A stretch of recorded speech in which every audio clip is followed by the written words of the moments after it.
ఈ వీడియోను చూస్తున్నందుకు థ్యాంక్స్. తదుపరి వీడియోల కోసం ఈ ఛానల్ని సబ్స్క్రైబ్ చేయడం మర్చిపోకండి ఫ్రెండ్స్. ఇక తెలంగాణలోని డ్వాక్రా సంఘాలకు అంటే మహిళా సంఘాలకు తీపి కబురు చెప్పిన సీఎం రేవంత్ రెడ్డి గారు అని ఈ వీడియో వివరాల్లోకి వెళ్ళినట్లయితే, ఈ నెల ఆగస్టు 15వ తారీఖు నుంచి మహిళా సంఘం సభ్యులకు 2 లక్షల వరకు లోన్ తీసుకున్న వారు ఒకవేళ మరణించినట్లయితే ఆ 2 లక్షల రుణాన్ని మాఫీ చేయడంతో పాటు, అలాగే ఏది ఇంతవరకు అయితే ప్రైవేట్ బ్యాంకుల తరపున ఉన్న డ్వాక్రా సంఘాలకు ఎటువంటి స్కీమ్ వర్తించినప్పటికీ ఇప్పటి వరకు ప్రభుత్వ బ్యాంకుల్లో అంటే state bank of India, bank of India, అలాగే కెనరా బ్యాంకు వంటి బ్యాంకుల్లో ఇప్పటి వరకు ఉన్న మహిళా సంఘం సభ్యులకు ఎటువంటి రూల్ అనేది పథకం అనేది లేదు.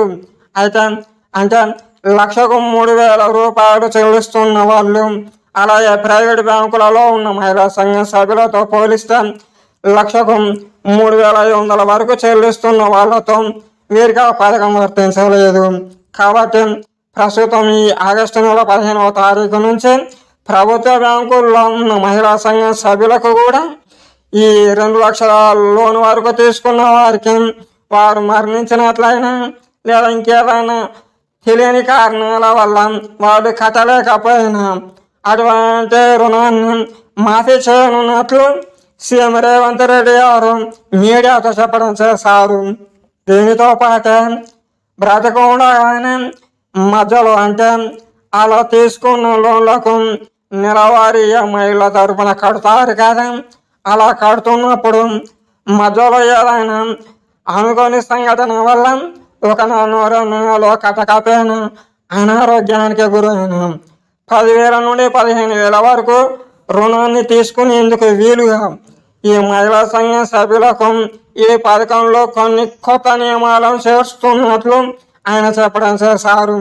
ఇదంతా ప్రభుత్వ రంగ బ్యాంకుల్లో ఉన్న మహిళా సంఘ సభ్యులకు, ఎందుకంటే ప్రైవేట్ రంగ బ్యాంకుల్లో ఉన్న మహిళా సంఘాల సభ్యులకు ఇటువంటివి గత సంవత్సరం నుంచే మొదలయ్యాయి.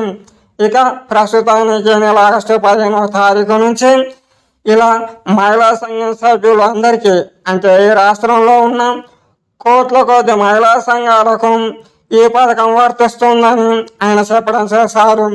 మంత్రి సీతక్క కూడా మహిళా సంఘం సభ్యులకు కొంత భూమిని కూడా ప్రభుత్వం తరపున ఇప్పిస్తామని చెప్పడం చేశారు. అలాగే పెట్రోల్ బంకులు ఇంకా సోలార్ ప్లాంట్ల నిర్మాణం చేసి వాటిని మహిళా సంఘ సభ్యులకు ఇవ్వాలని, అలాగే జిల్లాల్లో ఎలక్ట్రిక్ బస్సులు నడుపుతూ వాటిని మహిళా సంఘం సభ్యుల ఆధ్వర్యంలో ఉంచాలని, దీనివల్ల వాళ్ళకు స్వయం సాధికారత లభించినట్లు అవుతుందని ఆమె చెప్పడం చేశారు.